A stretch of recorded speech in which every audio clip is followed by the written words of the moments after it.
네, 이동진에게 파이아키한 아란? 이런 질문인데요. 제 인생의 업이면서 멍해이면서 자랑이면서 그 모든 시간의 집정물, 이게 파이아키아가 아닌가 싶고요. 말 그대로 이게 저인 것 같아요.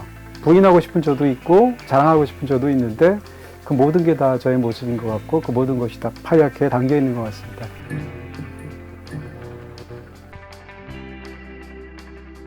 네, 안녕하세요. 이동진입니다. 영화평론가고요. 오늘은 수집가라고 얘기할 수 있을 것 같습니다. 만나서 반갑습니다.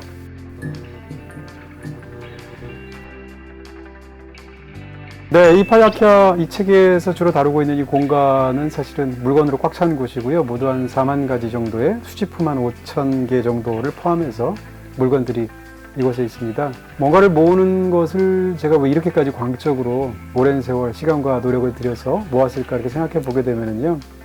그야말로 어떤 굉장히 제 입장에서는 순수한 어떤 좋아하는 마음이 가장 기본적인 어떤 원동력이 되지 않았을까 하는 생각을 합니다. 과거에 필사 같은 걸 해본 적이 있는데요. 너무 어떤 작품을 좋아했을 때 예를 들어서 김승옥 씨의 단편소설을 필사했던 경험이 어린 시절에 있었는데 기본적으로는 비슷한 마음이라는 생각이 들었습니다.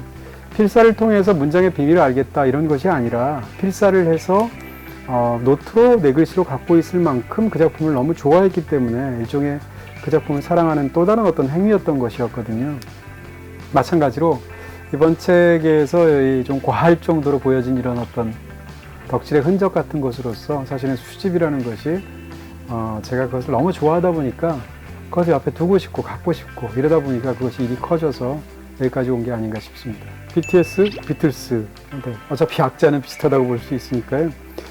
비틀스는 사실은 모든 이 음악에 관련된 수집품을 하는 사람들의 꿈이면서 필수 코스 같은 겁니다. 왜냐하면 대중문화 역사에서 비틀스만큼 거대한 어떤 팬덤을 누렸던 그런 팀은 없을 것 같고요. 저 역시 마찬가지로 비틀스의 팬이기도 하고 또 수집가이기도 해서 오랜 세월 비틀스에 관련된 물건들을 모으고 싶었는데 여기는 굉장히 큰 난점이 있습니다. 뭔가 하면 너무 비싸다는 거죠. 왜냐하면 모든 사람들이 갖고 싶어하고 또 심지어는 4명의 멤버 중에 2명은 지금 세상을 떠났기 때문에 더 이상 사인을 하거나 관련된 물품이 없기 때문인데요. 어찌됐건 비틀스에 관련돼서 여기서도 한 20, 30여 가지 정도의 물건들이 있는 것 같고요. 그 중에서 제가 가장 아끼는 것은 비틀스의 4멤버가 모두 다 사인을 한 1965년도에 있었던 쉐이 스타디움에서 락 밴드 역사상 처음으로 스타디움에서 공연을 했었어요. 비틀스가. 그때 4멤버가 모두 다 사인을 한 그 티켓을 갖고 있는데요. 네. 저의 몇 안 되는 자랑거리 중에 하나죠. 네, 덕개못, 개탔던 덕질의 순간들. 덕개못이란 말이 있는데요. 저는 이거 안 믿습니다. 반대의 말을 오히려 믿고요. 덕질은 결국 보상받는다 이런 말을 종종 하게 되는데 보상받는 것이 경우마다 다르겠습니다만 어떤 식으로든 일단 무언가를 굉장히 좋아하는 덕질을 하면 그 좋아하는 마음 자체가 사실 일종의 보상이라는 생각을 기본적으로 갖고 있기도 하고요. 또 하나 이 개탔던 덕질의 순간들은 사실은 너무 많아요. 그런데 그 중에서도 이제 이번에 특히 책을 내면서 예를 들어서 이제 작가분 중에는 이승우 작가님, 뮤지션 중에는 시인과 촌장이었던 하덕규님, 이 두 분을 직접 찾아뵙고 뭐라고 그럴까요? 그분들의 음악과 그분들의 글을 너무 좋아했기 때문에 그분들의 노랫말과 책에서 뽑은 어떤 가장 중요한 문장들을 가져가서 제 나름대로 여러 가지 소품을 준비했고요. 사인을 받았는데 그 두 분 자체가 사인을 해주시면서 굉장히 즐거워하셨어요.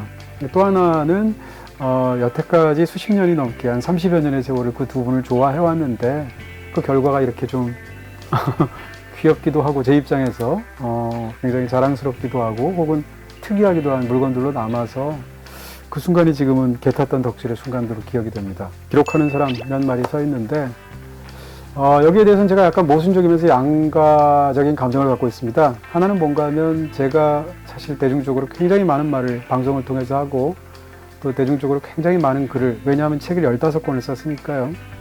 그렇게 좀 과할 정도로 재능에 비해서 그렇게 살아왔는데 이런 마음 중에 제가 했던 그 모든 것들 다 기록해서 남기고 싶다라는 마음이 일단은 있고요.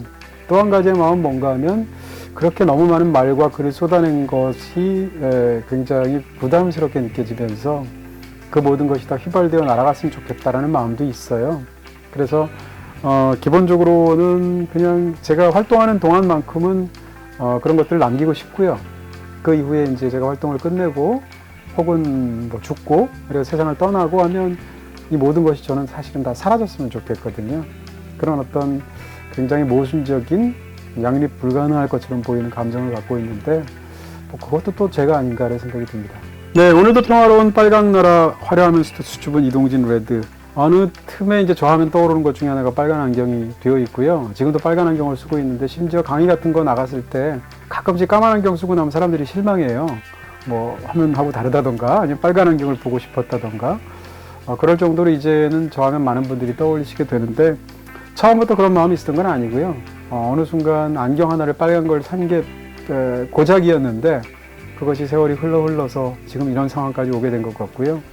저한테는 약간 강박적인 어떤 그런 성격이 있는데 그러다 보니까 그 일이 점점 커져서 지금 벽면 하나를 빨간색으로 채우기도 하고 또 이 파이아케의 공간을 애초에 건축가가 설계해 주실 때도 빨간색이라는 색깔이 핵심적인 어떤 부분이 된 것 같습니다. 이야기가 남았다. 제 책의 제목이기도 하고요. 아직 남아있는 새로 만들어갈 이야기들. 책의 서문에서도 썼지만 결국 수집이라는 것은 이야기를 모으는 거다라는 생각을 이 책을 쓰면서 결정적으로 하게 되었고요.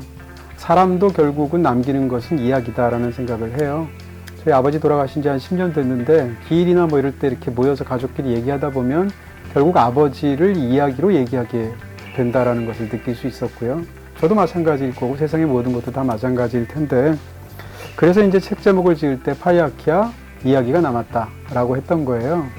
근데 이제 많은 분들이 독자분들이 이 책의 제목을 보면서 책 한 권을 쓰고 나서도 아직도 이야기가 남았다는 얘기구나. 두 번째 책이 나오겠구나 라고 해석해 주시더라고요. 처음에는 그런 뜻이 전혀 아니었고요. 근데 어쨌건 이 덕질의 세계나 이 강박적인 습성이 뻗어나가는 어떤 동력이나 이런 걸 보면 당연히 한 권으로 끝나지는 않을 것 같고 이후에도 계속 제가 뭔가를 수집할 텐데 설사 그것이 이제 독립된 형태로 출판 형태로 두 번째 책이 나오지 않는다 하더라도 아마 이런 덕질에 관한 이야기, 수집에 관한 이야기들은 평생 꼭 하지 않을까 그런 생각을 하게 됩니다.